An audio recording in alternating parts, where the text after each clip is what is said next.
What's going on, everybody? I'm Edson. I'm going to be doing 100%. I'll let the people doing commentary introduce themselves. I'm Icefire. I'm pretty sure I remember what this game is. I'm Skull64. I also know what this game is. And I'm Metroid 0925 or M92. I'm somewhat aware of this video game. All right. I guess I'm going to count down. 3, 2, 1, go. Let's get it. All right. Awesome. Good luck, man. Yes, thanks. So after a short cutscene that Edson's going to skip, the first thing we're going to see is the hardest part of the game. It's called targets. What the targets are supposed to do is train the player how to aim. Edson already knows how to do that. The difficult part is being that scared. So, ooh, that's painful. Oh, no. Unfortunately, so there's an invisible trigger that Edson had to walk forward enough to hit, and it would have teleported Samus in front of the second set, but he wasn't able to get far enough in time, and that's why it's the hardest part of the game. We're past it now. We can forget that happened. Everything went fine. What you saw him do there to get across that room real quick is called a scan dash. And this works for combat as well. By locking onto a target, either an enemy or a scan point, dashing left, and then letting go of the lock, you'll keep your dash velocity and just go flying across the room. Yeah, it's a speed trick you'll both see throughout this entire run because it's really fast for getting around rooms. Yeah, it's the fastest method of movement in the game, if I remember correctly. Second to boosting, yeah. It is heavily used in this run. In general, the fastest way to move in this game is to be in the air. Being on the ground is slow, so you just want to maximize the amount of time you're jumping or dashing through these rooms.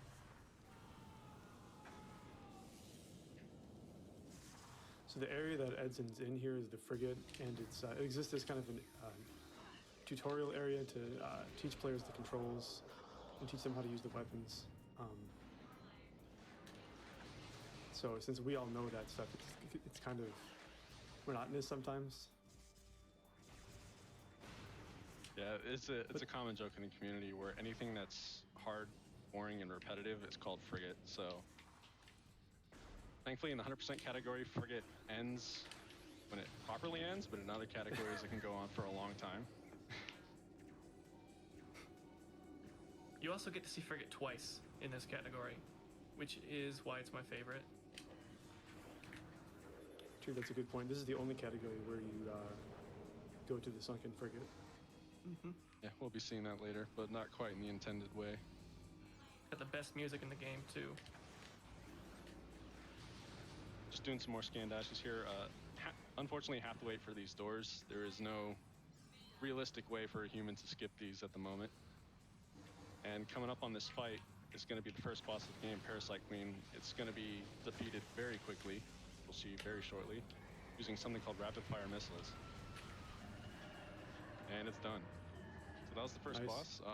Rapid fire missiles, usually you have to wait for a reload animation before firing a missile again, but by holding the C stick up and just spamming Y, you can fire them almost as fast as you can press the button. Evacuate immediately. And Edson had to manually aim at the head of Parasite Queen to do more damage. Yeah, you're supposed to like scan it, and then it tells you that the head does you get more damage on the head, but that takes too much time. Yeah, so it's just manually aiming gets the job done. And now we're in one of the classic Metroid. What game are we playing? We're playing Pioneer, the classic Metroid staple of escape sequences. With a fun little twist. Yeah, we don't like them, so we're gonna skip it. We're gonna skip the escape by jumping out of bounds here. What Edson did right there is line up in a very specific spot and then morphed. And the morph ball's collision is a little bit wider than the player's. So by morphing in that specific spot, the game forces you out of bounds. And so yeah, now we're just we're just gonna be running around on the outside of all the collision. And up this elevator here, you're seeing every single one of these jumps where you're hopping out of the magical invisible box is a 3-frame window. So just to kind of put into, conception how tricky those jumps are. Yeah, this is a 60 FPS game, so in other words, he was doing a an Ocarina of Time frame perfect trick without pause buffering every time. And the reason he's flying around these rooms like this without falling is every room is surrounded by a box. When Samus is outside of this invisible box, gravity stops applying to her, so she can just walk along as if she's on the ground. And these specific movement you see Edzan doing here, where he's touching specific parts of the room, that's to load the next room connected to it by touching invisible triggers. He's had a really solid escape. That's Yeah, a that was- 518. That was really good. sick. Nice. GG's. What he did at I'm the end so there happy was with he that. touched the load trigger and then went into where the room is supposed to be, so that when it loaded, he was already inside it. What he just did right there is probably one of the hardest parts of the entire run. Because it's so easy to get stuck in the ceiling, or to get like soft locked, or to fall to the bottom of the invisible box and just waste a ton of time, and he didn't do any of that. That was really good. Yeah, Edzan made it look easy, but out-of-bounds movement in this game is notoriously hard. It's probably one of the hardest things the runner can learn to do in this game, and doing it fast, even more so. Yeah, I mean, that wall crawl is one of the hardest. For a good reference, I've easily put hundreds of hours into that wall crawl alone. It's very difficult. So that wall crawl skips the cutscene where you lose all your items, but unfortunately, when you land on the planet, you still lose your items anyway. They like coded in a failsafe. Yeah. So what you just saw him do right there is SJFL right, space jump first. But so it turns out that the ship is just the right amount of height, where if you dash off it to the right, you'll land on the ledge that takes you to space jump. It allows you to get the item first. This is one of the biggest sequence breaks in the game. It easily cuts around 15 to 20 minutes off the run. It breaks open the early game entirely, as all of it's designed assuming that Samus cannot jump twice. It's one of the oldest tricks found too, I think. Probably one of the most famous. And as you can see through this movement, as we mentioned before, dashing is used very heavily to move through these rooms quickly.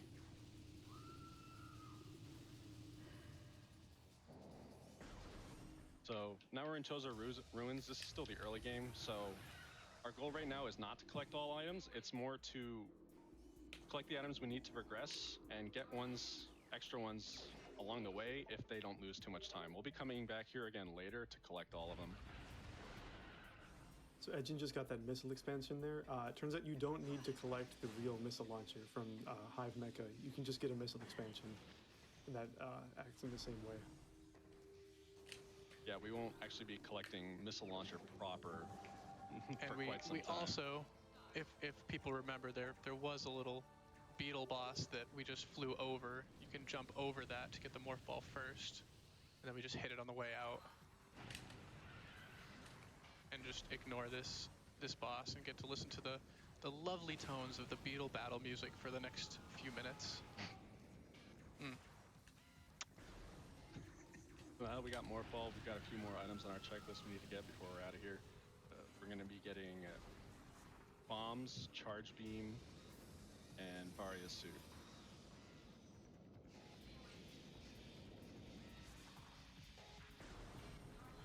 What you're going to see him do here is a quick little trick where he opens the map. This room is special in that the room he just went through, the door doesn't open until the other rooms connected to that room load, but by opening the map, it opens the door early. We're not sure why.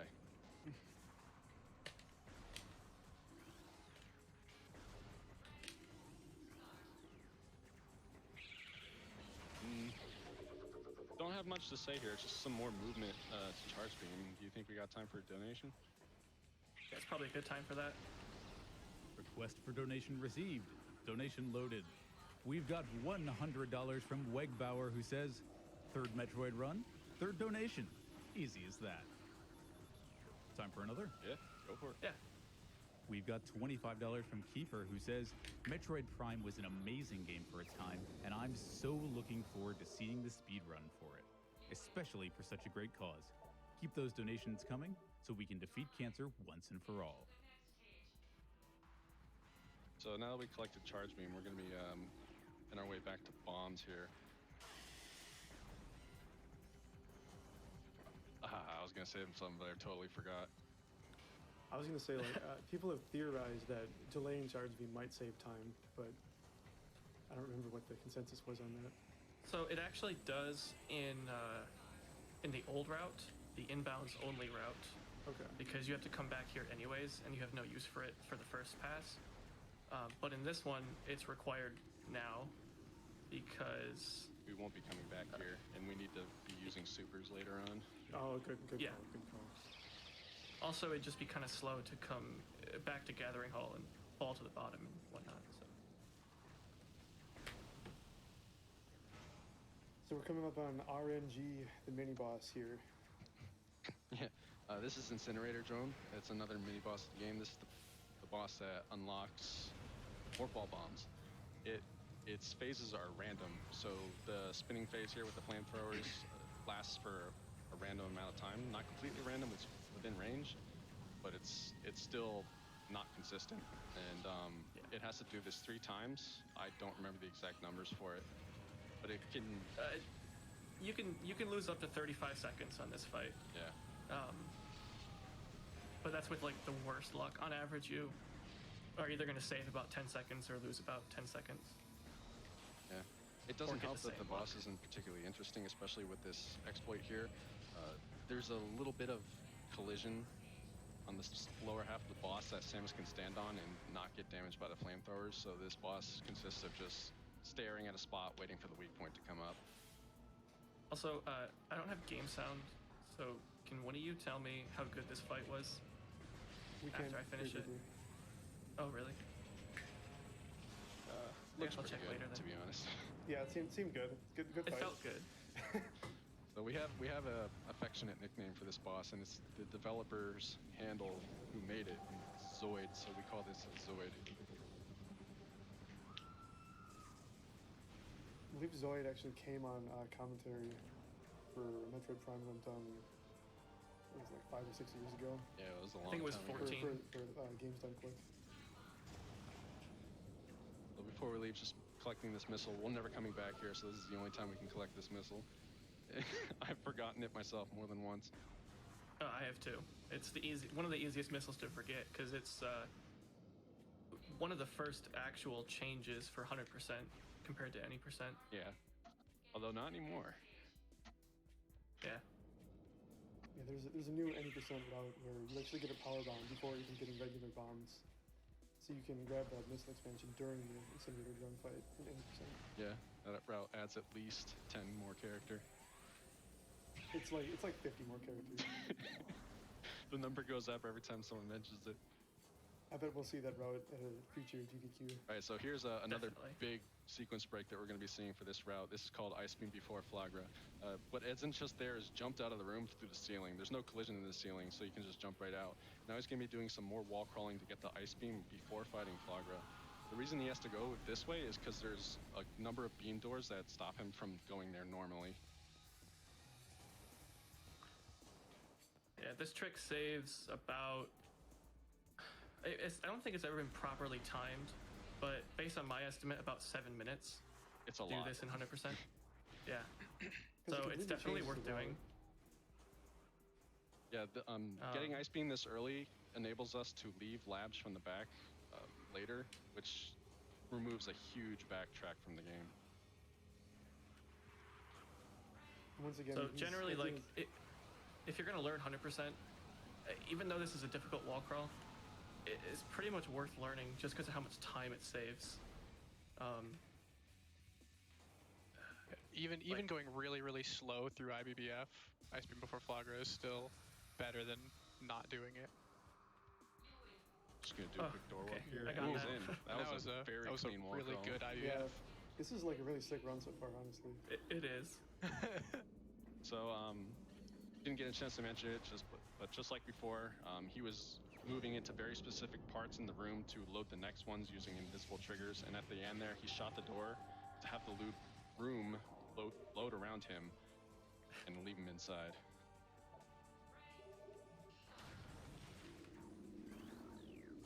So, getting Ice Beam was the only reason we came out here. We're not going to be collecting almost anything else here besides for a missile expansion, so just going to making our way back. But we will be doing one thing. We'll be unlocking these morph ball puzzle before we go, as we'll be coming back to this room much later.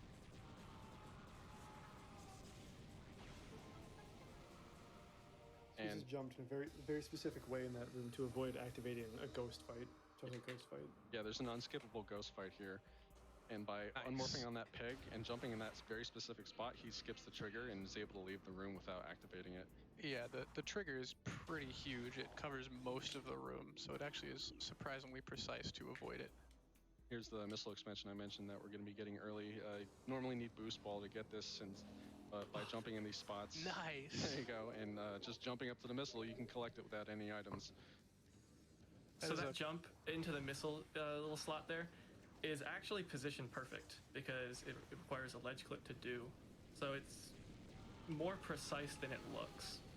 Yeah, it's notoriously inconsistent for a lot of runners.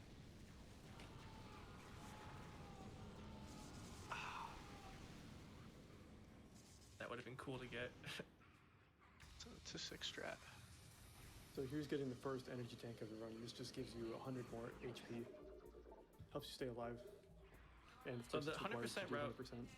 yeah, the 100% route used to get like 3 energy tanks before leaving, but now it only gets 2. So this route, I guess I should clarify, there's been a route change in the last couple years, and it's a lot easier to die in this current route.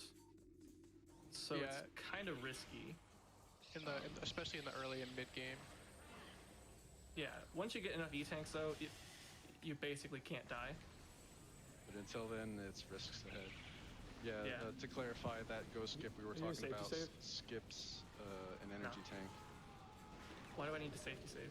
Yes, you failed early wild. Oh no, you don't do early wild. Never Yeah, mind. early wild, no. Don't listen to me. You do Artifact of Non-Time Wild.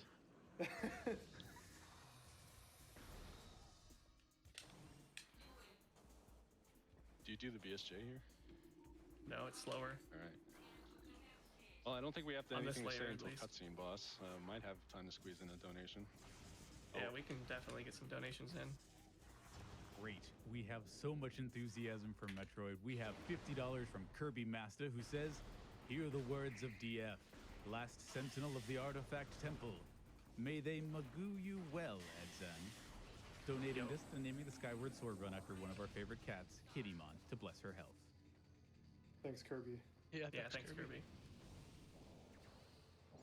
So this is cutscene. Not a very exciting boss, as a common theme for these early game bosses is starting to show itself. What he did was he skipped the cutscene and immediately shot the mirror there to make the boss weak. This will be the only bomb slot we're doing intentionally. The way this boss works is you're supposed to shoot up all the mirrors so that it falls down and exposes its weak points, but we're going to be skipping that after this. Yeah, this boss takes like several minutes, but there's only, just gonna make some numbers up, only like 10 seconds of actual game time in this boss. You're about right, actually. Cool.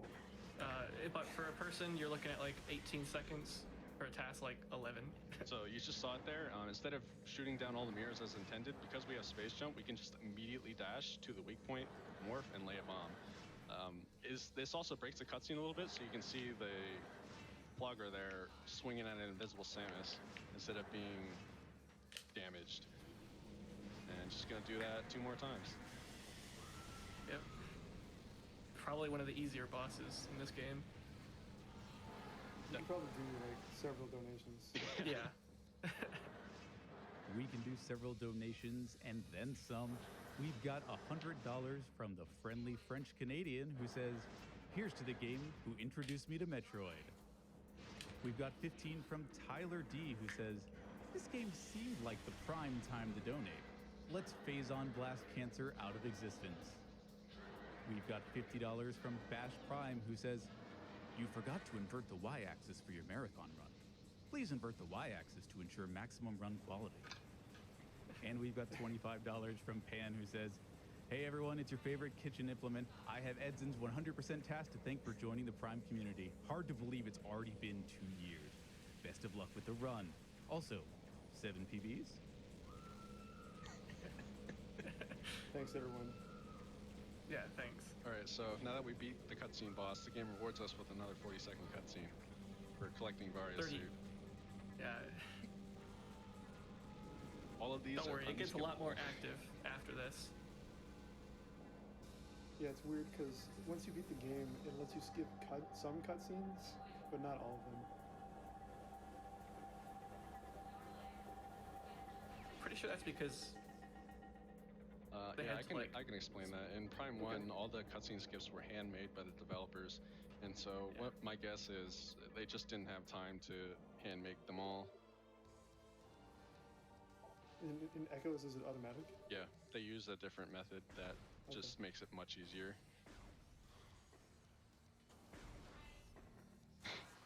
Effect of on time wild. So, for anyone wondering, in any percent, we're supposed to be getting Artifact of Wild early by doing an infinite bomb jump there, but in 100% we don't, so we just get it on time later. yeah, you have to end up back here anyways to clean up all the items, and you're right next to it, so it's just faster to do it then. So now we're in Magma, we're finally at a frigate. We're going to be just collecting a bunch of items while we make our way to Fendrana to get our next required item, which is Wave Beam and Boost Wall. Don't have anything special here, just a lot more movement. Could probably do in some more donations. Gladly. We've got $350 from Sandals, who says, finally out of graduate school and got an adult job. GDQ got me through many weeks of stress, and I wanted to give back, especially after this last year. Shoutouts to my friends on the PDX Bros server. Let's get Hades' bonus game. We've got $25 from Apophocles, who says, longtime watcher, first-time donator. So excited to watch AGDQ and SGDQ every year. Gotta donate for Metroid. Slay them bosses. So Time for one more? yeah, go ahead. Sure. We've also got $50 from Maticus, who says, this donation is in memory of my mother, who lost her battle with cancer in hopes of preventing others from falling to the same fate. Love the Metroid series. Go Samus, save the frames. As in, that was a sick... Yeah. That was clean. So I want to talk about this missile expansion that I just grabbed.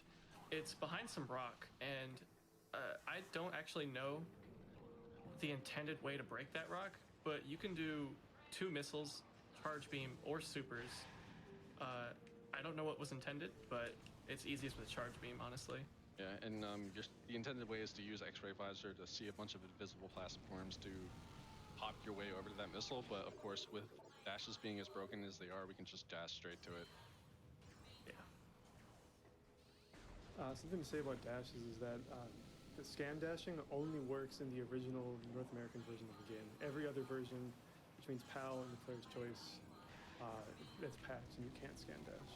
So every person that speedruns this game runs on the original North American version. Yeah, this game, besides dashing, there's actually a whole lot that's been patched in later releases of this game. We're very I lucky. can't recall, did you ever mention the fact that scan dashing works because there's no sideways speed limit? No, I haven't in this actually, game? yes. Thank you for reminding me. So you can see right Yeah. here as we do a really long dash across all of this room. Nice. This game attempts to restrict player movement with speed caps, so forward and backwards is limited to a very slow speed, but sideways isn't.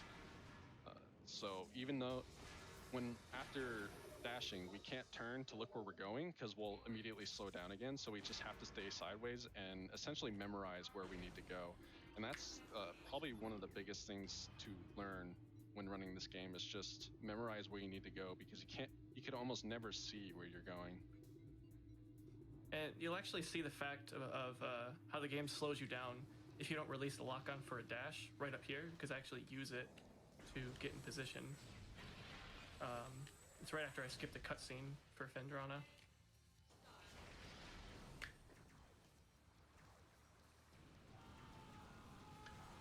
Favorite area in the game. Yeah, good music, good looks, a nice Good room or ambiance. area.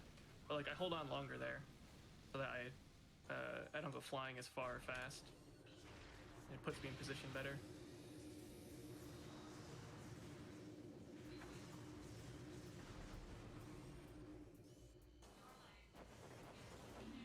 I think we got time for a donation. Yeah. Absolutely. we've got $10 from the Master DS, who says, love the Beetle Battle music. And hey, I'm a little suspicious of this one, but we've got $25 from Ridley, who says, I am going to beat Samus today. I am going to beat Samus today. Yeah, we'll see about that, wait. buddy. It's Yeah, I AGDQ. don't know about that one. Oh man, it's 100% category. Samus is going to be fully equipped. This isn't fair. Next GDQ, there better be a let me win percent. Maybe if we do low percent next GDQ. we can only hope. So, I'm getting Wave Beam. It just kind of works out. It's in a good spot at the very start of Findrana.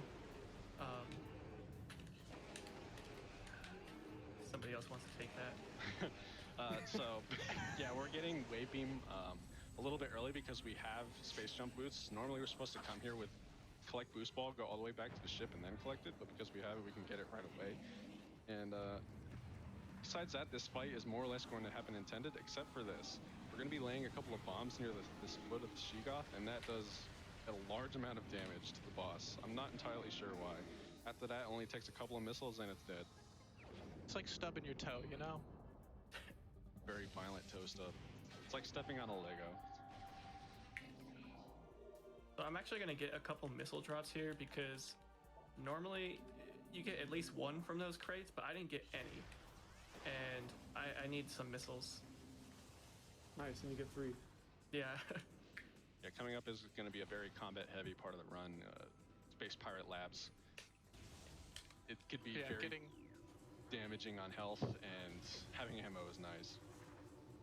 I'm glad I have full health. Yeah. That's very good too. This game's drop system is very cruel. It does not care what you are at in terms of ammo and health. It just is a straight drop table as far as I know. Yep. Yeah, it is. That was changed for Echoes. We'll actually see how brutal the drop chances are in this game. About halfway through the run, there's a drop that I need to try and get. It just saves time if I get it. We'll talk about that when we get there. So now we got Wave Beam. Next item on our checklist is going to be Boost Ball. This room is not going to be solved in the intended way. Once again, because of how broken the jump mechanics and dashing is in this game, instead of doing the intended puzzle, we can just jump and dash our way to Boost Ball. This room was actually designed so that you weren't supposed to have space jump. So it makes it pretty easy to kind of just get to the end.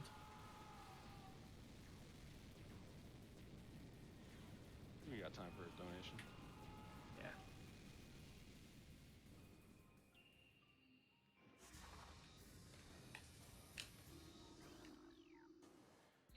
Absolutely. Boy, have we got a donation. We have a $2,000 anonymous donation that says, I just wanted to say hi to the Metroid Prime speedrunning community. Thank you so much for showing me how to break my favorite game. You guys are the best. Thank you so much for that amazing donation. That is a very generous hi. Yeah. Hello there. Hello. Also the swag hundo strat of jumping on the Sheegoth to get up there. A very healthy hundo strat. So once again, skipping a puzzle by just jumping on a bunch of very small ledges. The running joke in this game is that you can stand on almost anything, and it was very well demonstrated in that room. Yeah, you basically can. So now that we're in Space Pirate Labs, these rooms are going to be going a lot faster than they're supposed to. We have a bunch of items we're not supposed to have right now. Primarily Ice Beam, which, nice pirate, that it's very damaging to pirates. It allows us to one-shot or two-shot them. This fight should be going by very quickly. The reason we're here is, once again, to collect some required items like the artifacts and thermal visor, as well as expansions, which is needed for the 100% category. Also, this is the part of the run I was talking about earlier, that you have very low health throughout it, and it's very easy to die here. So if I end up getting too low on health, I'm going to be playing it very safe. Yeah, the pirates in particular don't actually do a lot of damage, but the turrets do, and there's a lot of them in this area. There's 3 in this room alone. Gallery. Right here at the door, you can take a lot of damage. All right, so here's Observatory. This is where the super missiles are. Once again, not going to be doing the room as intended, just going to be jumping around to skip all the That was puzzles. close. Going to do a slope jump here to get up to super missiles. Oh, But then Edson decided he wanted to take a little bit of fall instead. So we're going to do it again just to show everyone who missed that room how it's supposed to be done.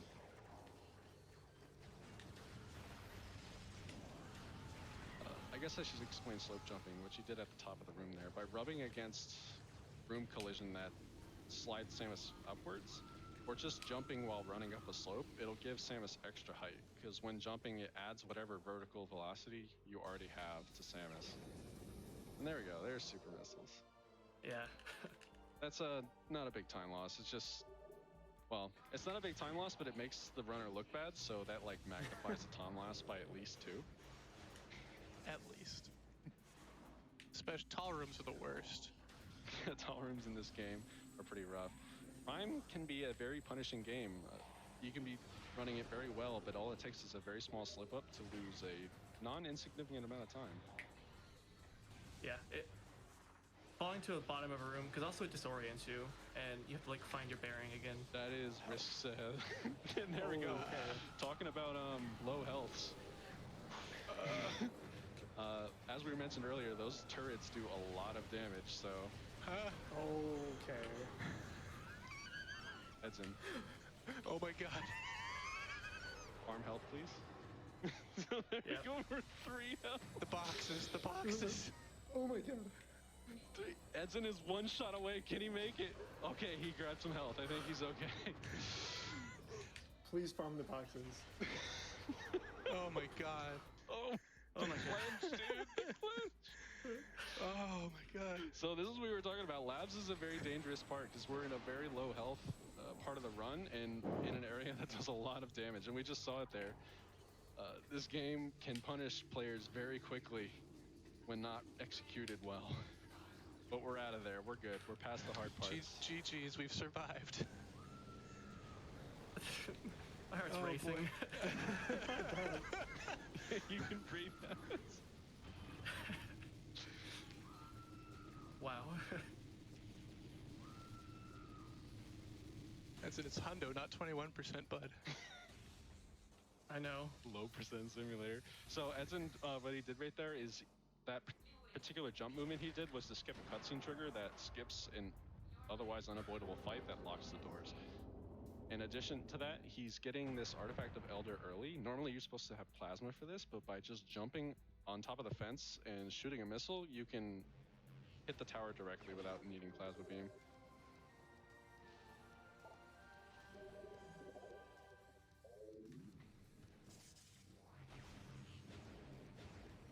Now that we have Elder, we're just going to be collecting a couple of expansions and then Thermal Visor. During that time, we should have time for some donations. My pleasure. We've got $50 from Cher Guevara, who says, Metroid Prime is the reason I still own my original purple GameCube, and I am so stoked to watch this run today. Good luck. We've also got 250 that's anonymous, saying, Metroid Prime was my first console game and the game that introduced me to GDQ. Donating during Prime seems like a fitting choice. So here's a Metroid. This is supposed to be like what the game's about, and it's dead. GG. So Metroids in this game are pretty easy to kill because Samus has some pretty powerful weapons at her disposal. Ooh, missed the morph. Alright, so now that Edson has 3 tanks, he's basically never going to risk dying again. He's past the high damage area and it has a lot of health, but besides that, just has to get this missile that he missed the morph for earlier. And this pirate's kind of being a bully. Yeah. Alright, though. Alright, we're invincible now, though. Yeah, there's no risk of dying for the rest of the run. Don't jinx it. Alright, so now what's coming up is Resource Core, which has Thermal Visor. We're more or less going to be doing this room as intended, except for a small optimization where he hits the scan posts while falling down the room, so that he's ready to hit the next one as he falls. And by getting all 3, he's right there next to the Thermal Visor, can just fall right into it.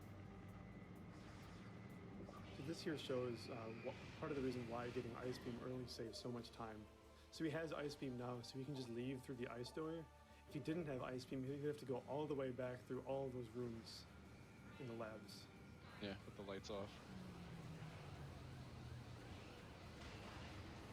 But instead, like Skull mentioned, has Ice Beam, he can just roll on out, and that's labs. We'll never be back here again. Our next goal is going to be another major item, which is Plasma Beam. To do that, we just got to do a quick backtrack to Magmor, doing some moving here to skip some Morph Ball puzzles. Or I guess just Morph Ball movement. Should have time for a donation. Yeah, I can get a couple in. Okay, I can do that. We've got $100 from Hammer Go Boom, who says, "Hey Edzan, this is a donation to thank the Metroid Prime community for being so welcome, and a thanks to GDQ staff, organizers, and all the runners. I've been watching for years, but this year was especially impactful as my grandmother was diagnosed with colon cancer. Stay strong, and I'll donate another 50 if Edzan can get the one-frame bomb after Zoid. Donation to Runner's Choice." We've also got $100 from Steven Lakota, who says, "Love GDQ, let's get that Golden Sun Glitch exhibition. That is one of many great incentives we still have open. Thank you so much for helping us get there, Steven." Right, so this is the Plasma Beam room. Normally you're supposed to have Spider Ball to get this, but we don't have it and we don't need it. We're just going to be doing... I think Grapple too, if I remember. Yeah, Yeah, you're supposed to have Yep, grapple. too. And by extension, Power Bombs to get it. But don't need any of that. Just by standing on tiny little edges, as you can stand on everything in this game, and doing specific jumps, you can get to the top of the spinner and activate the bomb slot for the second half of the puzzle, which we're also going to skip. I guess this would be a good time to explain our jumps, which you just saw Edson do there, in combination with a slope jump. By holding both triggers when you space jump, you don't lose any speed, which you normally would, which allows you to extend your jump much further than the devs intended. It's also how we effectively bunny hop in this game as well. It's the same basic strat, and you just do it very quickly upon landing. Yeah, you have like a couple frames when you land in order to get a good one. Just going to be unlocking this puzzle right now. Normally supposed to use thermal visor, but as the targets are always active, if you just memorize the locations, you can shoot them without it. That's true of every thermal visor location in the game. I think it was actually the first upgrade that it was found that you could skip back when the game was first released. Yeah, thermal visor is completely optional. But we still get it in other categories except for low percent, just because it only takes like 5 seconds to get. It's very helpful. Yeah. For the final boss in particular. Yeah. Not going to be doing much right now, just finishing this puzzle as intended. Definitely have a time for a donation right now.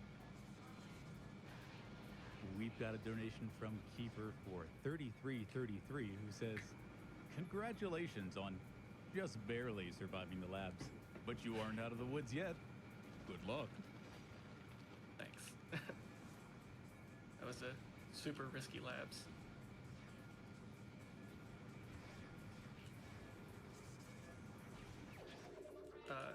Yeah, so now that we got Plasma and most major upgrades, I'm heading back to Phendrana to completely clean up everything in Phendrana. So once I leave Phendrana, we're never going back. And that's pretty much true for most of the rest of the game. Yeah. We kind of just go to an area, get everything in there, get our way out. Yeah, we've collected almost all of the required items we need to progress. Just a few more in the last area of the game, which we will get to later.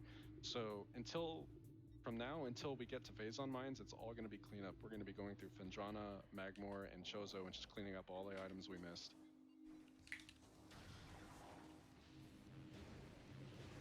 Starting with going back to Phendrana's Edge and getting the Artifact of Spirit, Gravity Suit. And I think that's the only two majors over there, besides for a bunch of expansions. Yep. Also our first power bomb. Oh, right. Forgot about that. I swear I remember what this game is. Go into the PB shop, power bomb shop in the corner. Yeah, you don't actually need to get the main powerbomb expansion to acquire or even use powerbombs in this game, which is really convenient. Because you need a powerbomb in order to get the artifact in this upcoming room. And this missile expansion, another item that is supposed to require grapple, but by using a dash can completely And skip gravity. that. What? And gravity suit. Yeah, that's true. Used another slope jump there underwater to get out. Without that slope jump, it would be impossible to leave that water. It is surprisingly tricky to get out of that water sometimes. Yeah, the slope is not large. You actually don't even need a slope jump to get out.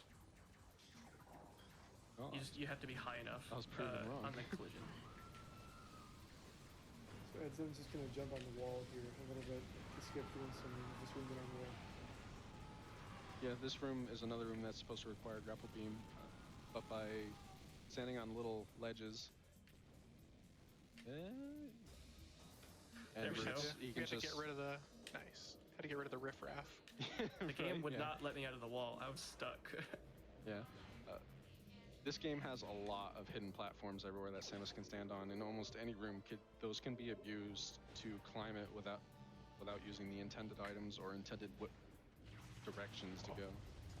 Big boy Yeah, boost. generally in this game, if it looks standable, you can stand on it.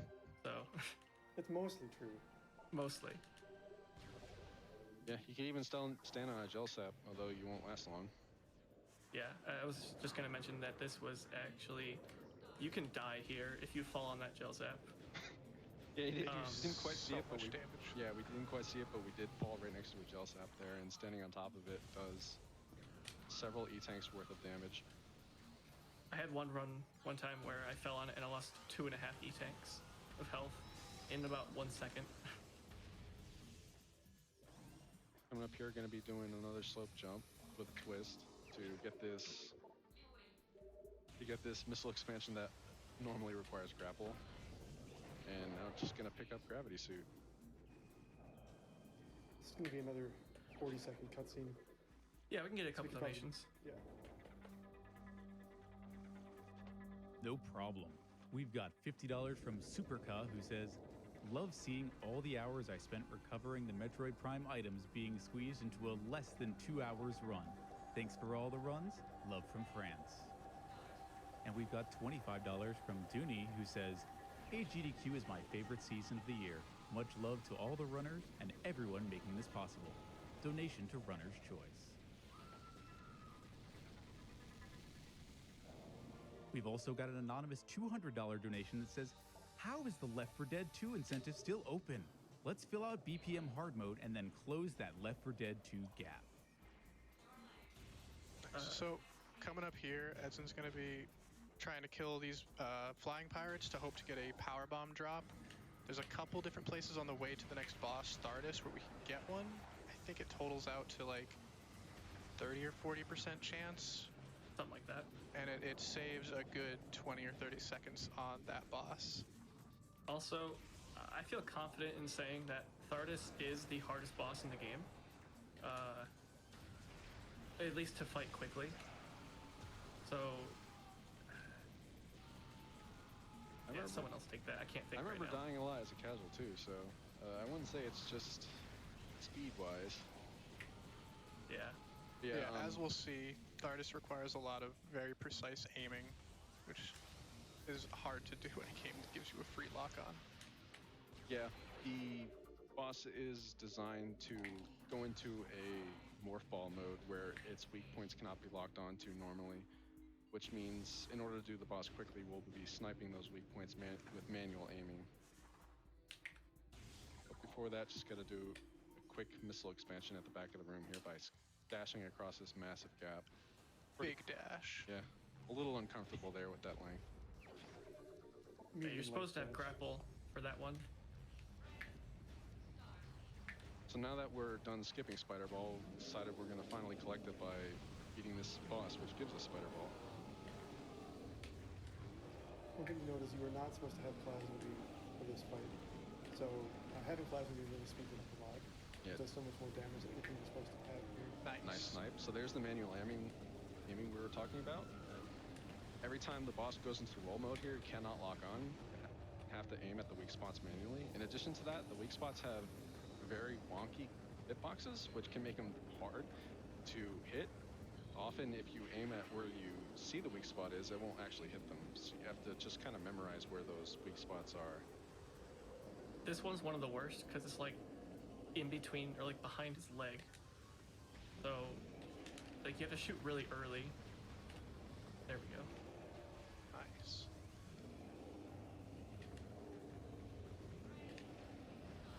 Doing really good on this boss so far.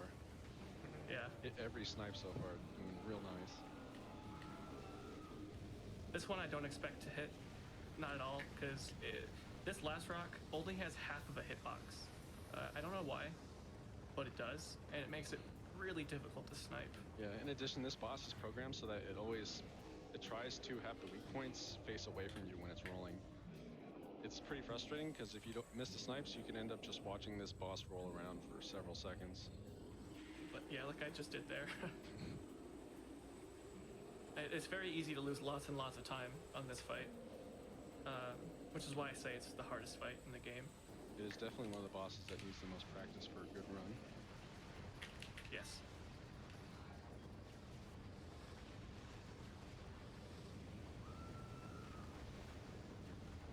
There we go. Nice. That was Nice started. fight. That was a good dart. It's just one missed snipe. Yeah, it was pretty good. Just got an unskippable cutscene of watching him fall apart here, so got a time for a donation. Yeah. My pleasure. I've got a $100 donation from Caleb Wise, and it says, I'm a simple man. I see Metroid Prime. I donate. I respect that wisdom, Caleb.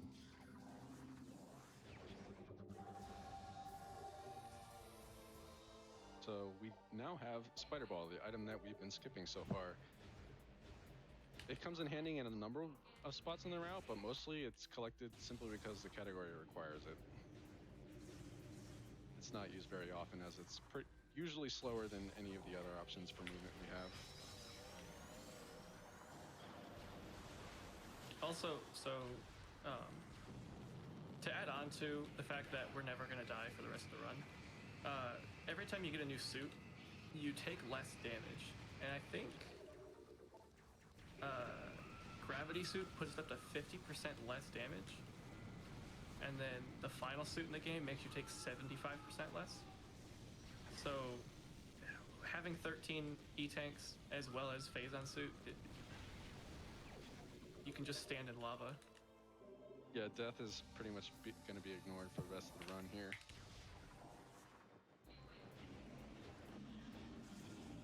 Just going to be making our way through Fendra. Wow, that's Shigoth. Nice Very aggressive. He was on a mission.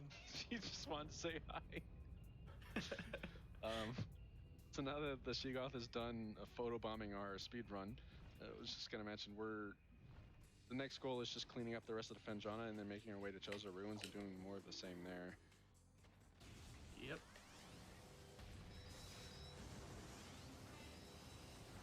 Something I haven't explained, and you can see as I'm doing through this room right here, is L jumps, R jumps, and bunny hops. I explained the R jumps earlier, but I guess I should have explained L jumps.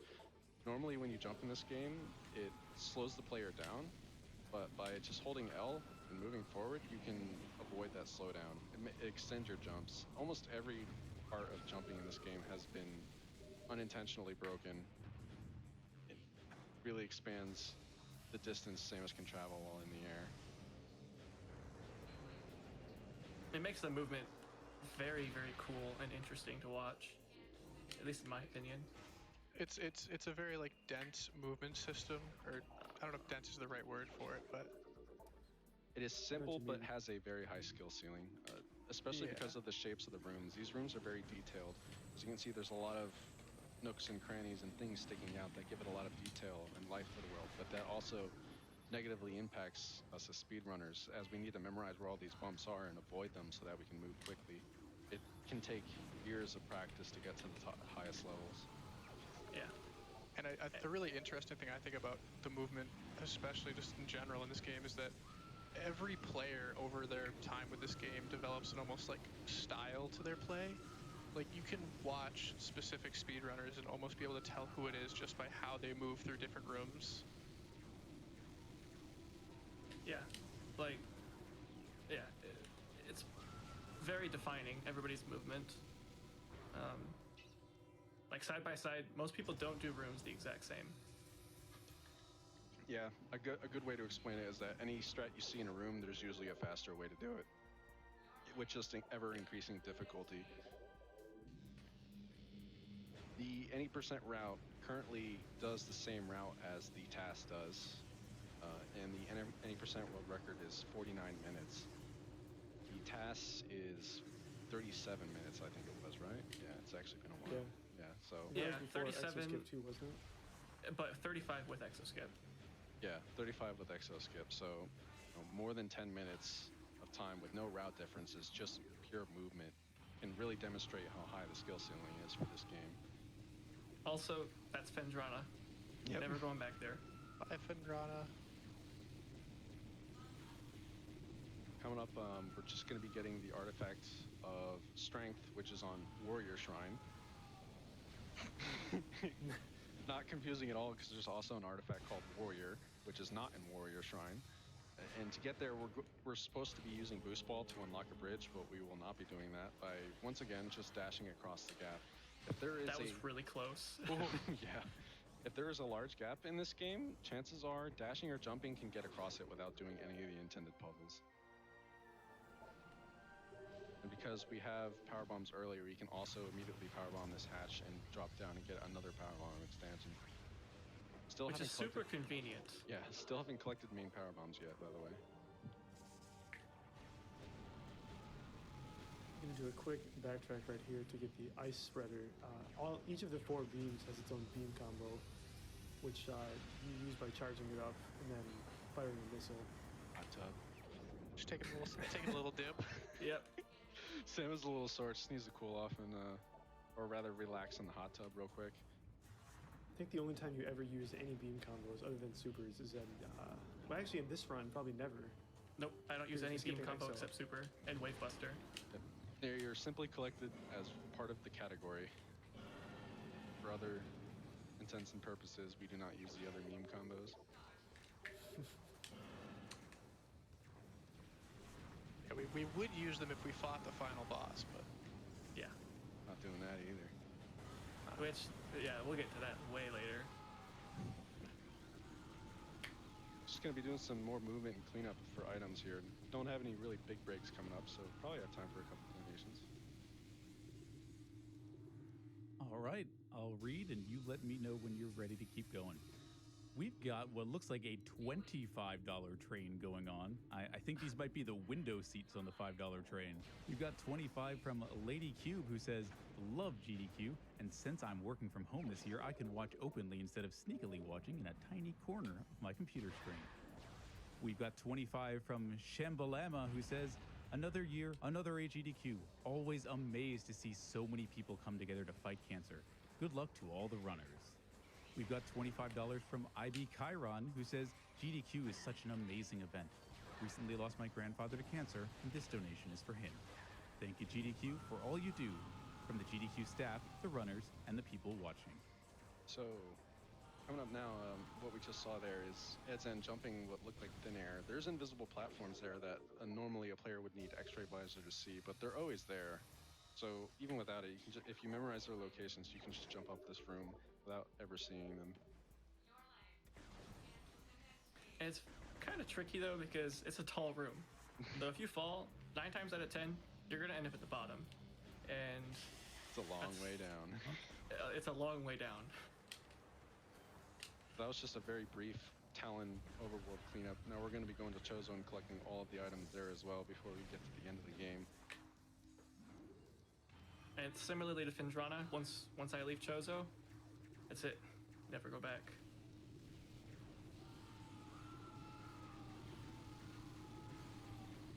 I was just reading chat. This category is only all items. All scans is a different category called 200%, which no one really runs. Yeah, because for this category, we just count the percent counter at the very end titles, or end credit screen. All scans is It's basically the same route. It just takes extra time because you have to scan everything. There's not like any different routing that takes place. Yeah, it's Actually, I not think it's very the exact interesting. same route. I think there's like one room you have to go in to scan something that goes away permanently. So even though Edson already has Spider Ball, once again, will not be using it as it's simply faster to jump on all these little platforms to skip all the Spider Ball required. Aww. What Edson's just tried to do there is called an instant unmorph by rolling off a ledge and unmorphing at a specific time. It'll skip the unmorph animation and allow Edson to jump in midair. Unfortunately, he was a little late there, but it's not a very big time loss. Nah, like a second or two. And so here's another room where we're not going to be using the intended strategy. You're supposed to be missiling a bunch of blocks here to lower these platforms, but by jumping on even more invisible platforms, you don't need to do that, and you can just ascend the room with jumps. And there's Wave Buster. Because the room is higher than it's supposed to be, the cutscene also spawns Samus in midair, so she just falls down to the bottom. Which is super convenient too. Yep, because right here is Life Giver, another artifact needed to beat the game. I should explain there are 12 artifacts in the game, and you need all 12 to be able to reach the ending area. It's been long wondered if it was possible to skip artifacts, but there just really don't seem to be any prospects for that. Retro did a pretty good job making this game.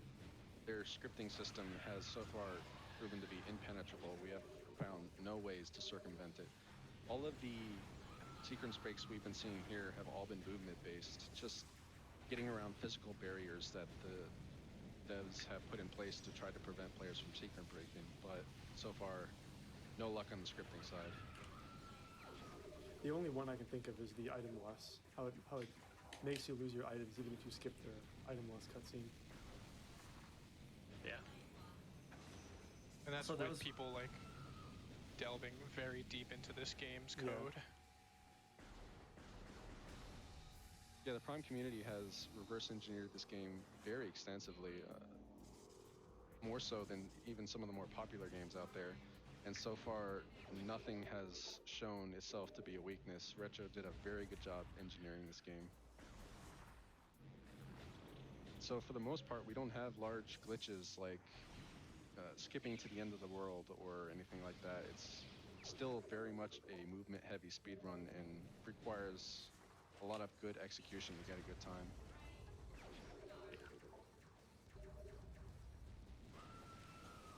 I barely made that.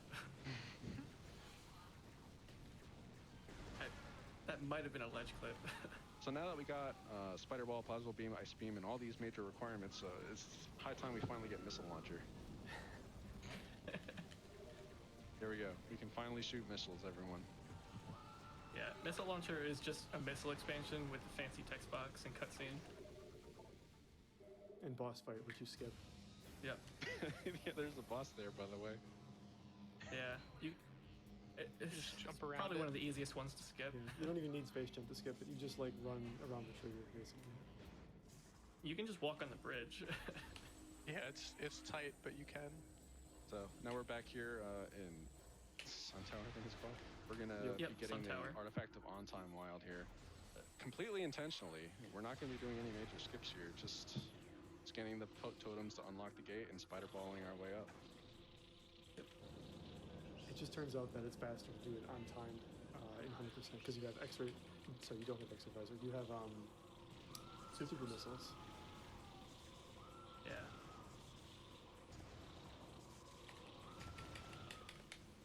Coming up is a ghost fight.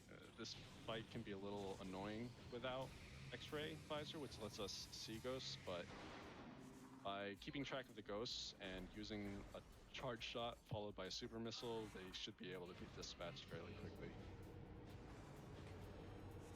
What you're going to be seeing Edson do here is actually look at a specific shot and shoot. This makes the ghost come out in their ball form earlier.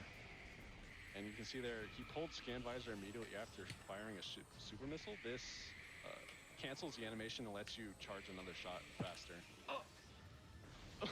Unless you cancel firing the missile, and then it definitely doesn't save time. But that's okay. He recovered early, got that ghost. Just one more left. I've totally done that myself plenty of times. The ghost went into the ground. So this is It's ghosty. yeah, these ghosts can get annoying pretty quickly. Because we don't have X-ray visor, we just have to wait for them to show up, and that could be random when that happens.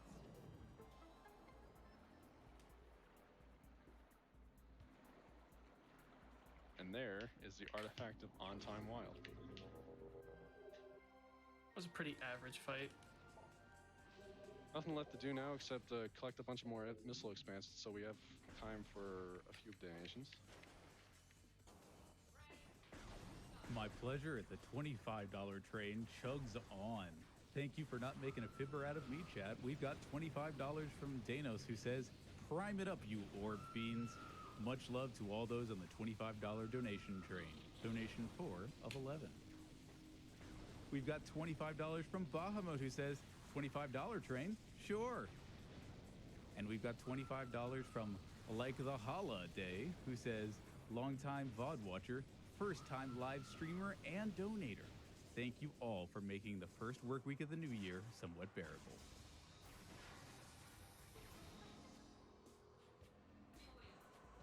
Here's one of the few instances where you're required to do a double bomb jump to collect an item. We actually found out how to get this item without doing that. Okay. So it's no longer The game required. developers intend you to do a double bomb jump to get that item. You got to do some gymnastics to get it without doing it. I'll say that. Yeah, it's not easy. That's why I'm not doing it. So coming up is going to be another out-of-bounds section here. What we're going to be doing is, while this out-of-bounds is not required, it does make the route a little bit faster. Normally to get to... So Edson needs to jump up to this ledge here to load the next room before he can get out of bounds, so he's just got to dash over there real quick. And This trick saves like 25 seconds.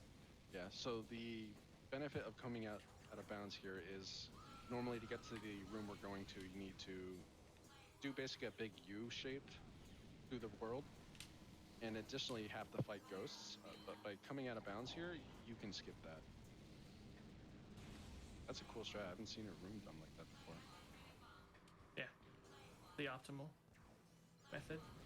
So like previous out of bounds segments, he's going to be standing in particular spots in the room to load the next room, as you can see there. When he jumped on top of the door, the game transitions Samus into the next room. But Nice. That was clean. yeah, this changes the state of the last room in a special way that allows Samus to clip back in by morphing and unmorphing, which you just saw Edson do right there. Yep. It also makes it so that the door doesn't lock, so you can just leave. No ghost fight for us.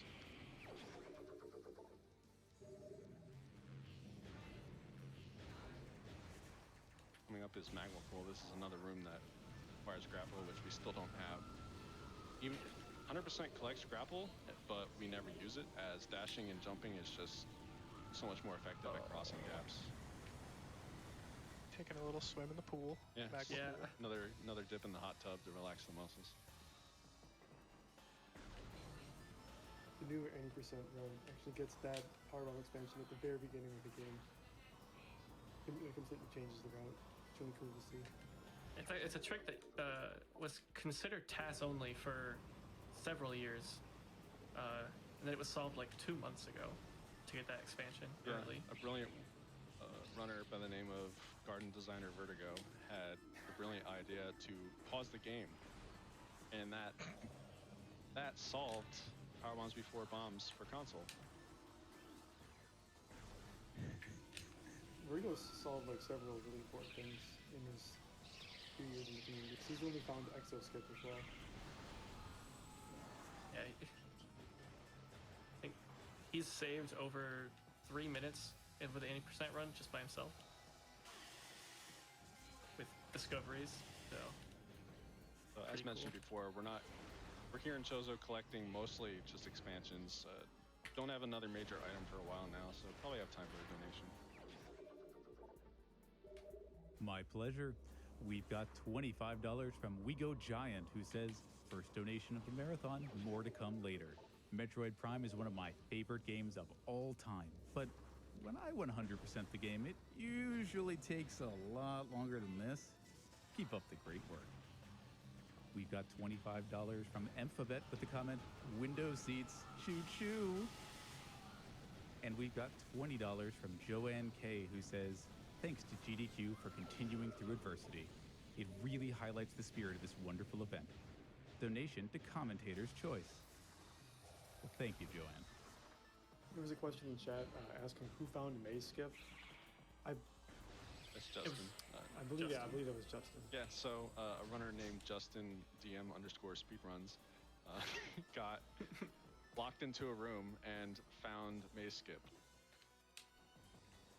In a similar sense, he was also locked into Frigate and found the Frigate escape skip that we saw earlier in the run.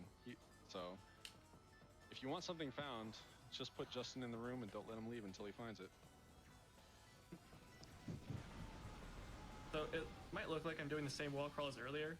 That's because I am, but only partially. I didn't do this puzzle earlier, so I have to get past this locked door. And it's pretty easy. Just like that. Just jump back in bounds. Yep.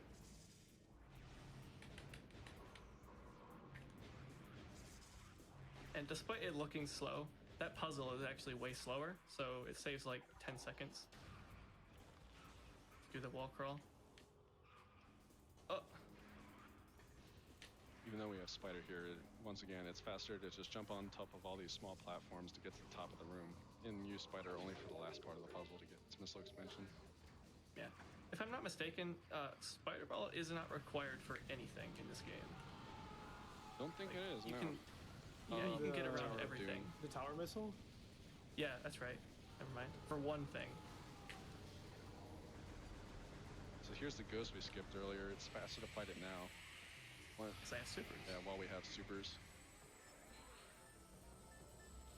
And what Edzin's going to do here is he's going to kill the ghost, morph, and use this bomb slot. This overlaps the cutscenes to save a little bit of real time, and also teleports Samus down to the statue's feet so we can jump right into his hands right away.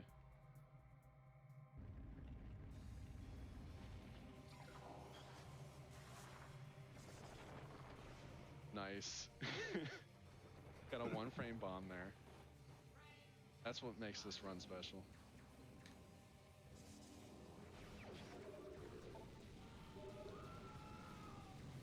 As I mentioned before, doing stuff that looks cool saves time.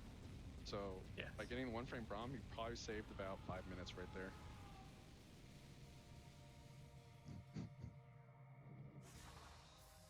It's all about the character of the run. So that was Artifacted World. That's going to be... Oh, no, wait. That's right. E-Tank. This is Yeah, now he gets the I'm about to Artifacted grab World. it. See all 3 beams? He can just get it right now before going to Phazon Mines. Mm-hmm. I believe this is the last item in Chozo Ruins. Yes.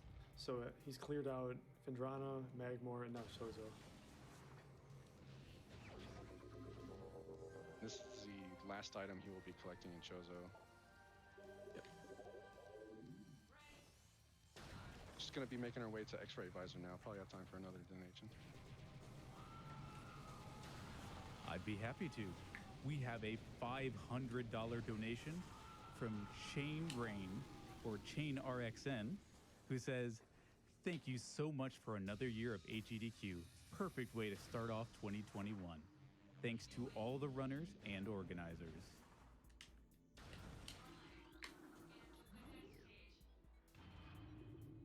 Would you like one more? Yeah. Sure. Gladly. We have an anonymous $50 donation reading. Metroid Prime is one of my favorite games, and I'm excited to have my first GDQ donation during a 100% run. Save the animals and let's crush cancer. Runner's choice. So now that we're in Talon Overworld again, I'm going to be collecting a couple key items here. One of them is going to be missile expansion, which is very important. We don't have enough of those already. And the other is X-Ray and the artifact of Chozo, which is not in Chozo Ruins.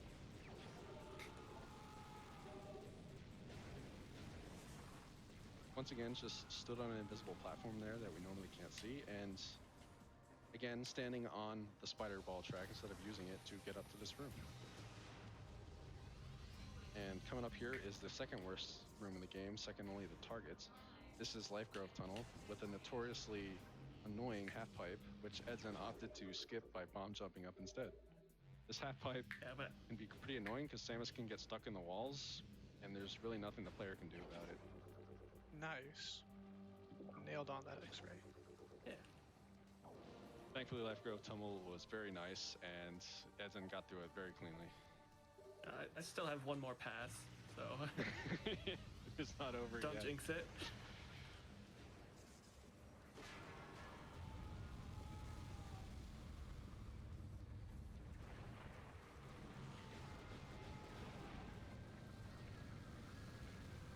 There's the artifact of Chozo. Now that we have this, we're just going to be going straight to mines. Got time for a donation. Absolutely.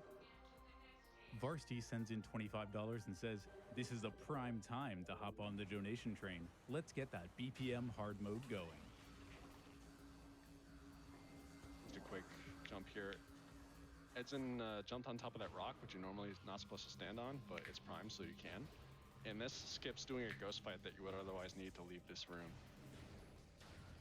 And it saves a lot of time. 'Cause there's 3 different ghosts you have to fight there. Yeah, and it's a really tricky room to fight, especially, yeah, it's just hard.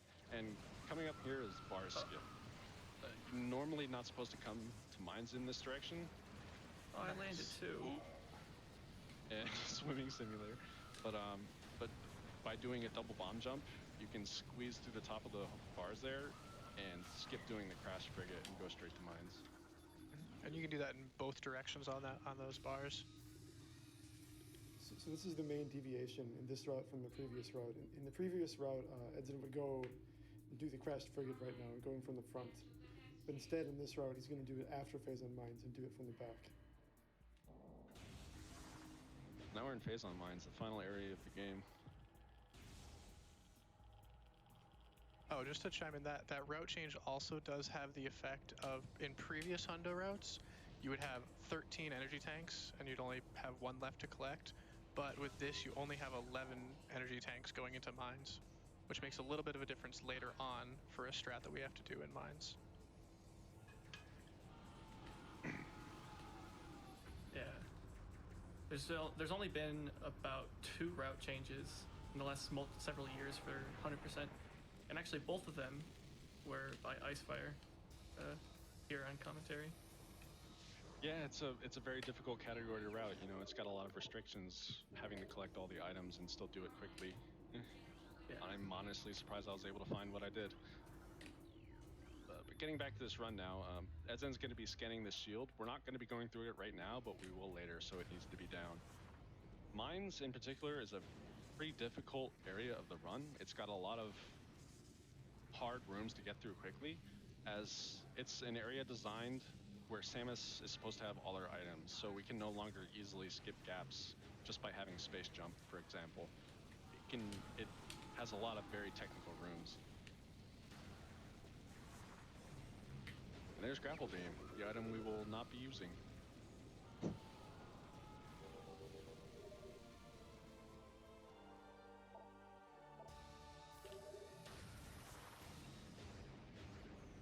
Hit the wall. So now we have Grapple Beam. The next primary goal is to get main power bombs so that we can finally use power bombs. Just like the missile launcher, it is required to use them. Looks like Samus missed the elevator though. Decides to fall instead. Gotta keep the knees limber. It's just going to be collecting this missile expansion right now, and immediately after that we're going to be fighting what's supposed to be, I guess you can call it a mini-boss in the game, the Elite Pirates? Yeah. Or supposed to being keywords here. We're not going to. So, like I mentioned how Samus can stand on everything in this game, that is not limited to just walls in the floor. You can also stand on this pirate's head. Sometimes. Sometimes. If he's nice. There we go. And by standing on the pirate's head, you can jump up to this ledge and skip it entirely. See ya, boy. Not gonna be fighting you. Nobody fights that pirate.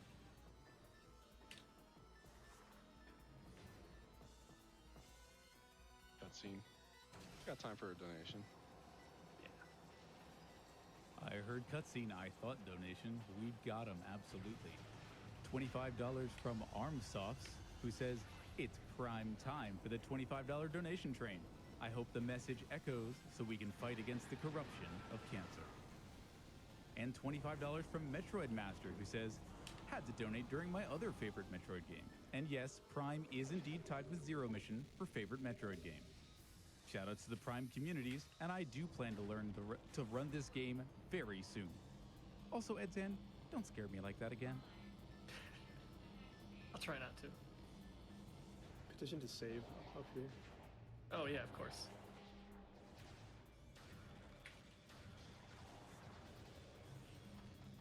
So coming up is another elite pirate. Unfortunately, standing on the head will not let us skip this one, so we have to fight it. Thankfully, we have rapid missiles. So there's the elite pirate, and there it goes, dead. Yeah, they're not the brightest either. So long as you don't stand directly in front of them, they have a hard time aggroing and knowing where Samus is. Yeah, so the way the elite pirates work is when they come out of their tubes, they're programmed to always just make eye contact with Samus before they do anything else. And they will just keep turning to do that. So as long as you just keep circling around them, they'll never fight you. 33 squares. Nice. So Edson just killed the invisible drone there with, but he had an X-ray visor. Normally you're not supposed to have X-ray visor, so you can just lock on and shoot a super missile at it. It makes the fight really easy. I remember that boss being a very painful boss to fight as a casual. I think one of the things they intend as an option to fight it is Wavebuster. I never thought of that. Because Wavebuster locks onto it, regardless of being able to see it. I did not know that. I never thought of that. Yeah, I was so frustrated because it's an invisible boss you can't lock onto after a very long, hard section of mines. Edson's taking a safety safe here because there's some dangerous stuff coming up. Yep. Coming up is going to be a difficult trick to get one of the artifacts early. It saves a bunch of time, so it's worth going for, but it can result in some soft locks. Yeah, It's about a dangerous not in minute. terms of death, it's just in terms of... Oh yeah, no, Not being able Samus to continue. can't die anymore.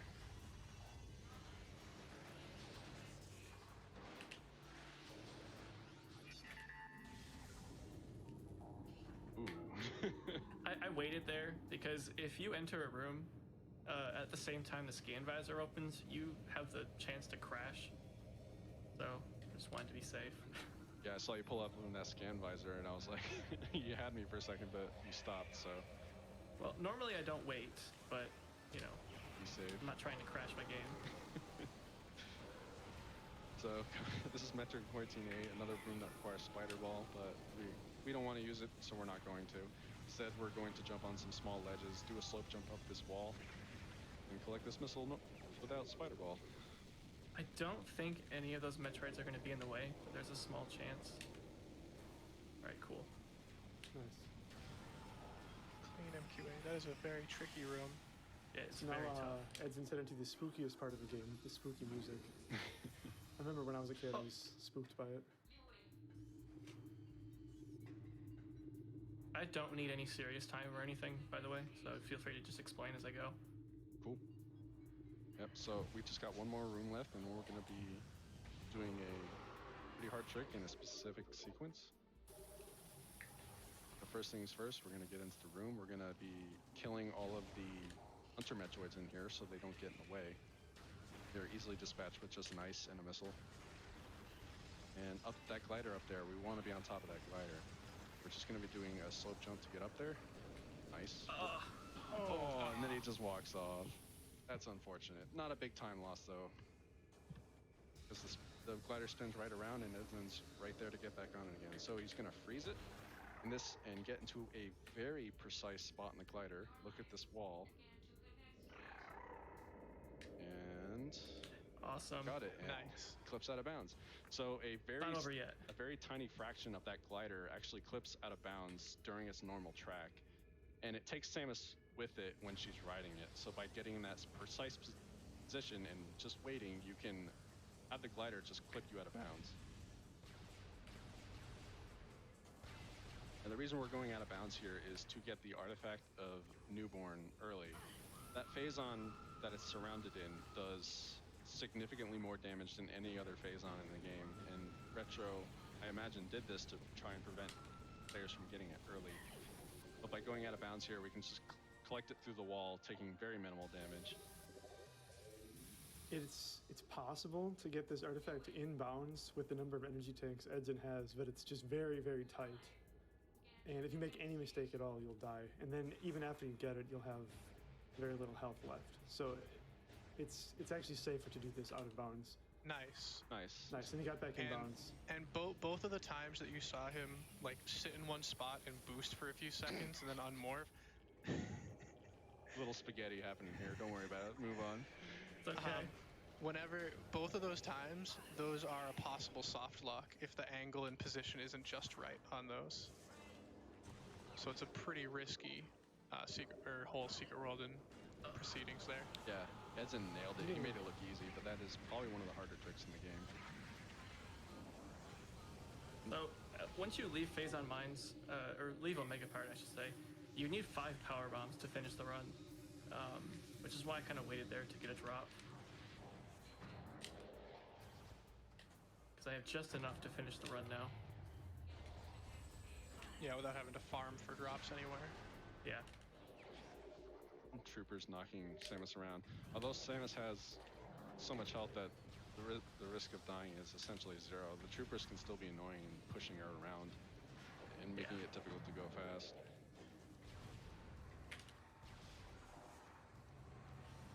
But here's a Mega Pirate. Just like the Elite Pirates before it, it's programmed to make eye contact with Samus before it does anything. We're not going to let it do that by just circling around it and shooting its weak points with missiles.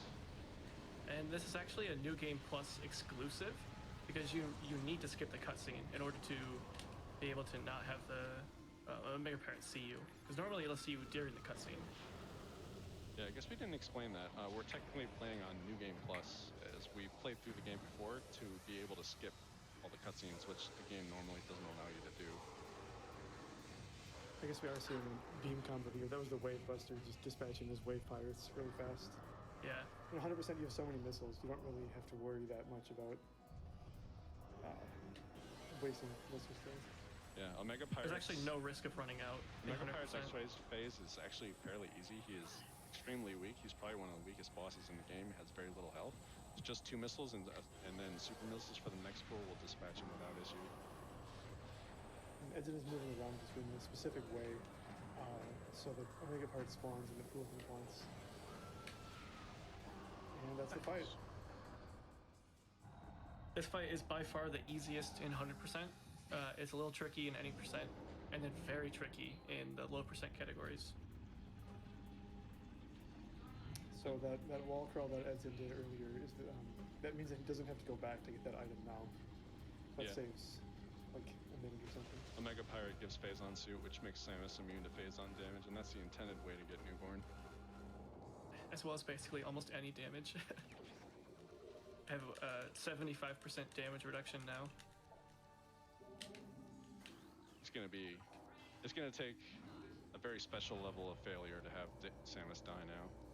Yeah. Our next major item is going to be the Artifact of Warrior, but to get there, we're gonna have to basically just move through mines with really no special movement.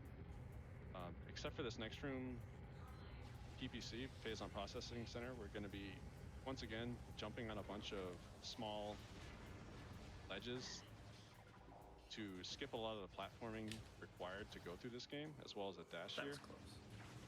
That was pretty clean. Get this missile expansion. And now after this, we're just going to be making our way to Warrior and have some time for Nice information. lag there. Yeah, the game always lags there. I heard a request for donations, and I am happy to oblige. We've got $50 from Vatic, who says, I always donate during Metroid. My 2 cats, Samus and Ridley, make sure of it. I've also got $50 from Cerise, and I don't know which part of this bugs me more. The fact that they've effectively asked me to do this, or the fact that I only get this little. It says, hey now, you're a shine spark, get your suit on, go slay.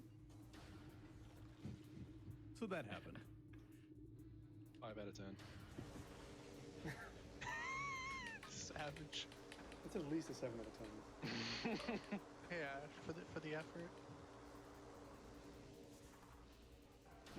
That's one of the rare instances of actually using the spider ball in this run. Yeah. Very You don't nice. actually even need it. It just saves time. Yeah, it's possible Yeah. to climb these without spider ball. That's what you do in any percent.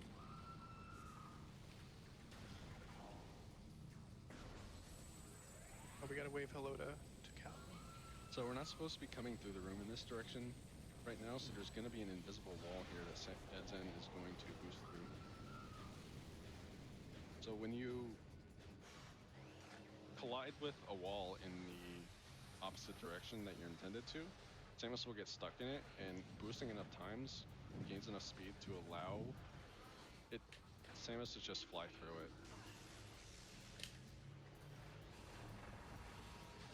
Hello? There it is.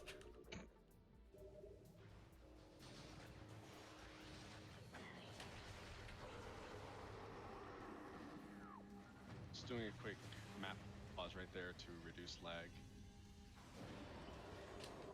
And here's Phazon Yeah, for Elite. s- Just like all the elites before it, it will not do anything until it makes eye contact. I'm sorry, I interrupted you. Were you gonna say something? I was gonna say the pause is for lag, and also because right when you hit morph, it won't let you power bomb for like a second or so if you don't do the pause.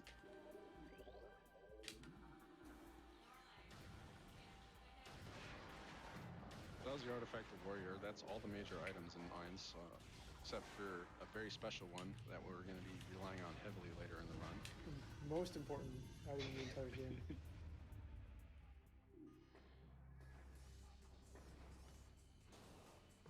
So you're supposed to enter this room from the other side. That's why there's like the pirates haven't spawned yet. Here they are. And you have to be careful in this room. If you do this room in the incorrect order of operations, you can actually soft lock in here. Yeah, so before Edzen goes and fights any of these Wade pirates, he needs to go kill a bunch of Shadow pirates down here. But before he does even that, he has to get this door locked. There it is. If he kills anything before locking that door, it won't unlock when he kills the pirates, which will soft lock him in the room.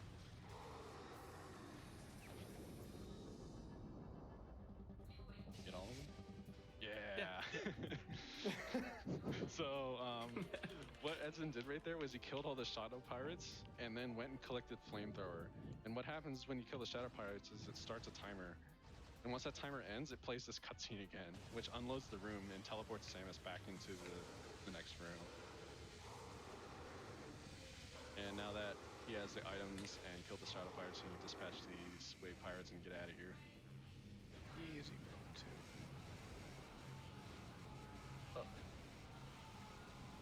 There you go. Samus Get in getting there. stuck in a little speed bump right there.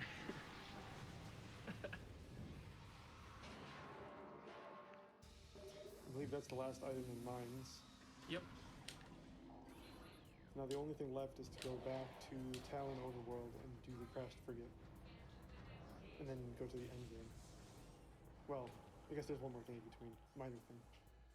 Yeah, so this is the the biggest part of the route change is doing this. The crashed frigate up ahead backwards. And this saves about a minute as well. Yeah. But it is a bit harder because it requires you to go out of bounds just to bypass one door. Yeah. A single room secret world. A pretty common theme in Metroid Prime is if you can do something backwards, it's usually faster to do so.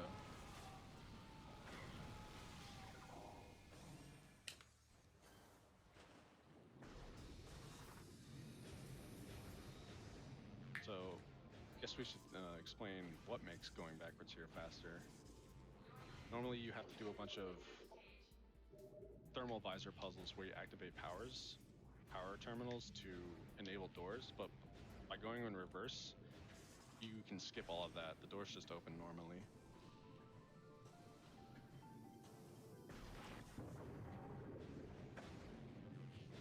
I think we got time for a donation.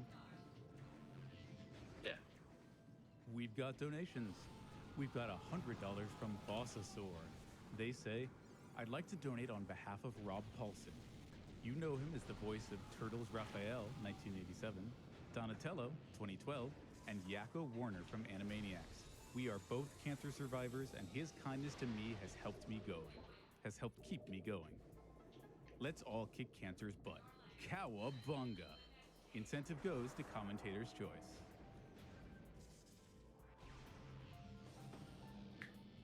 Most satisfying part of going backwards in this room is boosting down this one. Just missing. Went straight through the door. That room could be pretty tedious to climb, going in Crash Frigate in the normal direction. Icefire, you're the one who came up with this route, right? Yeah. So Icefire came up with this route, how many, 2 years ago or so? Maybe? Yep, about 2 years ago. And then it took until fairly recently for people to start actually doing the route. Earlier this year. Yeah. And there's still only 3 people that do it. This route does Myself add a included. lot of difficulty non-directly, so we saw a big part of that already, which was the out-of-bounds early newborn, because of the tanks we skip that we are collecting now. As well as this bomb jump, which he gets almost first try. So this is a pretty tricky bomb jump. It's called a Uber bomb jump, and we have the perfect person to explain what's happening here, M92. Yeah, so basically with Uber bomb jumps, there's a few different extended bomb jump strats, but we're basically abusing the bomb refill timer. Generally, you can only use 3 bombs at a time, but by laying 1 bomb and then waiting a set amount of time, we can actually use 5 bombs in a very specific pattern to get just enough height to get and pop ourselves out of this room. They're used... Yeah, the timing is really tight, and especially, I know with the current setup, Edson doesn't have audio for this, so it is really hard to do it without audio cues. I know when I do them, I use the audio cue is what I use. There we go. Nice. Nice. So the reason we need to do wasn't this so bad. is to get past this locked door, which we cannot get past inbounds. So we need to go out of bounds here and then shoot its power terminal from out of bounds to unlock the door and then immediately go back inside. I shot it twice there because, like was mentioned, I don't have game sound, so I don't know if the terminal was hit. I just wanted to be safe. Yeah, and stuff like UBJs are used a lot more in the low percent run of Metroid Prime. It's only with this route that we got 1 added into Hundo. Yeah, this might be the first time in maybe ever that type of bomb jump is in 80% or 100%.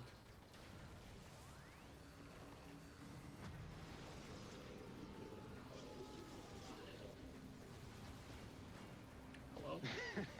I swear there's a standable spot up here. Yeah, it's somewhere around there. So it's just, besides getting knocked around by these pirates, is trying to find, there we go, a small platform to stand on so that he can climb up this room and get a missile expansion.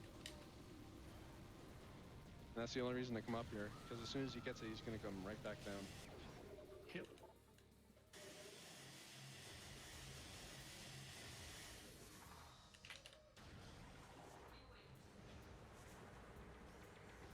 Should only have 2 more missile expansions to get, and then we should have almost everything in the game. And just reading chat about, I see people kind of freaking out about the no audio. I think it just has to do with how stuff has to be specifically set up in hardware for the way that streaming this has to be right now. Yeah, normally I have game sound, but I couldn't do it this time. Moment of truth. Well, actually, we won't know. See Yeah, if we cut off. we won't know. Jerk. We're just gonna be You gotta wait till the end of pop-up. the game. So we should have 250 missiles and 8 power bombs and a whole bunch of health. I mean, I didn't notice anything getting skipped, so Yeah, me neither. I'm confident this is 100%, so. We'll know when we collect the artifact of truth. 7 True, PBs? true. No, I said 7 8. PBs.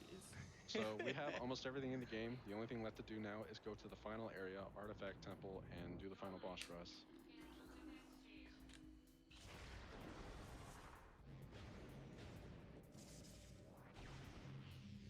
And here's the first boss, this door. This door takes a notoriously long time to load. It's one of the longest loads in the game. There we go, first try. Nice boss fight. All right, moment of truth. It's 100% or not. Awesome. There we go. Nice. We have all the items. Why did I charge? So this is Ridley. This is the second final boss of the game. The goal here is to just get it up. Whoa, what? Okay. That's fine. Ridley decided to just peace out there. Yeah, everything's fine. So normally you're supposed to stun him. This is fine. You're supposed to stun Ridley and then line up a boost, but Ridley just decided to fly off there. Okay. Way further away than I thought. That's fine. It's just a better showcase of Okay. destroying Okay. Ridley. So there we go. So boost there, and look at it. Look at that. Ridley is now in the ground phase. I wish I had a health bar to show you, but Edson has it turned off. So Ridley is weak to Boost Ball in its flying phase, and Boost Ball does several thousand units of damage per frame. So by boosting into Ridley, it basically just deletes its flying phase, leaving us with only the last quarter of the health bar. There's a glitch there where Ridley was invincible. Free time loss. Sometimes that happens. Yeah, free time loss. Ugh. It happened again. Oh my god. The freest of time loss. Discount Nice. time loss. Get it while you can. Got all the Great got all value the time snipes loss. though. Yeah, so that fight can be a little bit tricky, not only because of the free time loss, but also, as we saw, some of Ridley's attacks we can't rely on lock-on to hit its weak points, so we have to manually aim, and as seen, manually aiming in this game can be pretty tricky. Pretty solid boss fight though, besides the glitches. Yeah.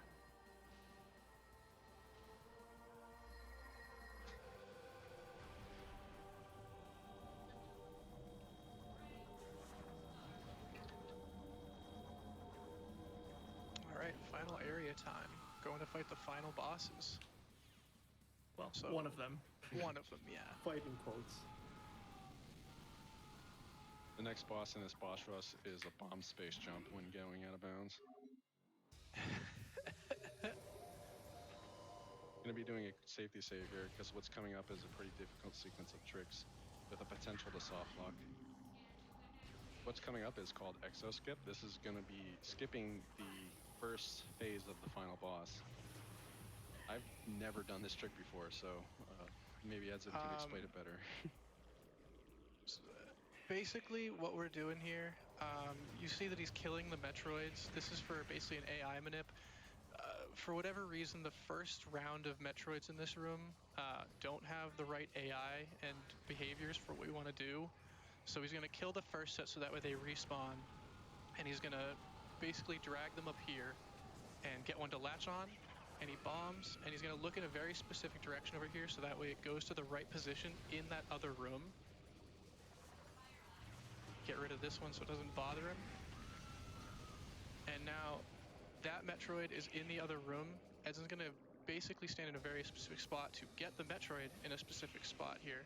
And then he's going to be going into the Morph Ball and trying to use a damage boost to get very precisely popped out of bounds here. It's very, very precise based on the position of both Samus and the Metroid. Nice, and got it quickly too in about just 4 tries. And now Edson is free to wall crawl. Oh no! Wall crawl all the way up and around the actual Metroid Prime boss, the Exo phase anyway. There are still a couple spots in here that can end this run. There's one spot that he's going to have to hop by that will just start the Exo fight. And then there's also a large trigger that he's going to have to jump over, which we'll mention when we get there, that can actually just soft lock. It puts you in a version of the subchamber with an invincible version of Metroid Prime. And that is just a straight up soft lock. So Edson, once again using either jumps to get to the top of this room, which is a 3-frame trick. double checking that he's transitioned to this room.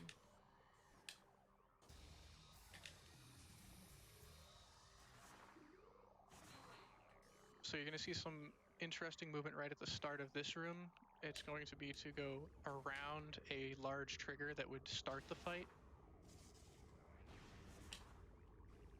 This wouldn't soft lock, but it would make you have to fight Exo, which we don't want to do.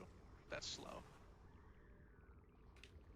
And all of these rooms in the impact crater have very particular and touchy standable spots that basically have almost no visual cues, at least as far as the casual viewer would know. So it's just a lot of practice to know how to properly crawl through these areas. Yeah, because these rooms are all caves, there's no like clear defined edges that you know are standable. All right, here's the big jump. Nice, nice. So it didn't look like much, but in transitioning to this room here, he kind of stood there for a second and did that jump. That is jumping over an invisible trigger that is a soft lock. So making that jump is very important. Yep. Just got one more soft lock to worry about now.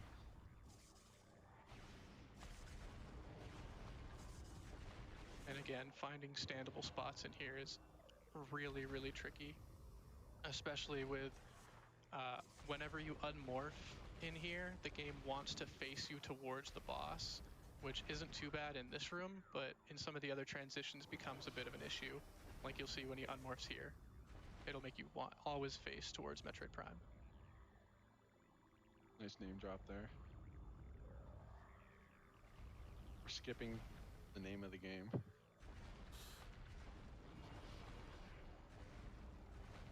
And also, when we mentioned earlier that Vertigo had discovered 2 big tricks, this is the other trick that Vertigo has discovered. Yeah, this was, I believe, his introduction to the community, actually. He joined the community. He's like, hey guys, I found this boss skip that you've been looking for years, which was really cool to see. And he's in. Nice. Nice. Nice. Notice you've been playing that super safe there, and it's good to see. Yeah, there's a lot of ways that this wall crawl can goof up, so playing it safe is a very good idea. So one side effect of doing that wall crawl is that the music for this last boss fight doesn't play as properly. So Unfortunately. here we can finally see the use of flamethrower. There is no use for flamethrower. This does nothing to the boss, and because we don't need missiles anymore, we can just bask in its glory and watch it go. So this is the final form of the boss, called Metroid Prime Essence. It's only weak to the Phazon beam, which Samus only acquires by standing in these Phazon pools. What Edzin is doing here is he's timing his shots so that it immediately cancels an animation that the boss is doing. And the boss is programmed to have a set number of animations before it lays the next pool, so canceling those just speeds those up. Yep, and you'll also see Edzin rolling in specific directions away from the pool to manipulate where Essence will be so that we can start damaging Essence before it tries to move away from close to the pool.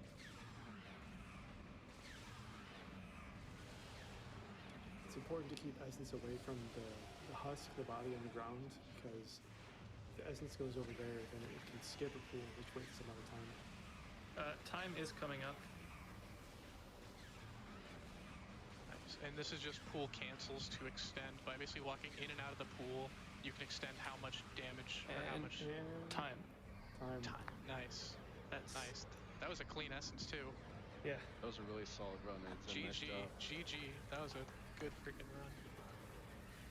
Yeah, that was. All right. So we're gonna watch these very short credits just to see the final in-game time, as this game does run off of in-game time. That's kind of the fastest, 20% at GDQ. Yeah, 143 That was 6 a RTA. really solid run, man. Nice job. That was good, yeah. What was the RTA? 143. Oh, okay. Okay. Like 142.58, I guess it would be. Because they started right at the start file select, so -8. So during these credits, we're gonna mention, if you're interested in running this game at all and want a good resource to get into it, Justin DM, he's been at GDQs before. he just made a new tutorial for Any Percent a couple of days ago, and it's very good. I've seen parts of it, and it's very thorough and very informative. Should we like post that in the chat or something? I guess it's kind of hard to see if there's a lot of people. If anyone's interesting, just hit up the Metroid Prime and the speedrun.com leaderboards. We have all our all the Discord information and resources there. Yeah.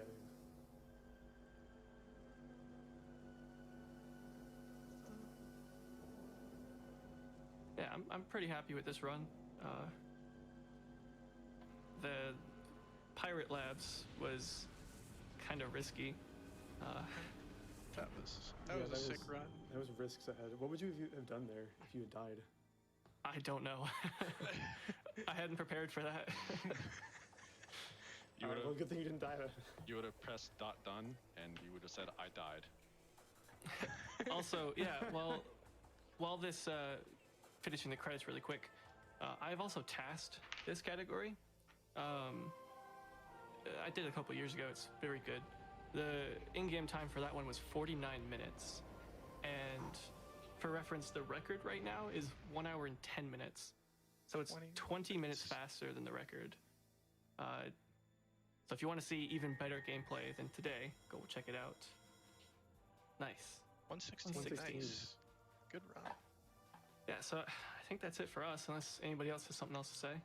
No, just thanks for having us here to commentate with you. Shout out to the staff for keeping this stuff running smooth. Yeah.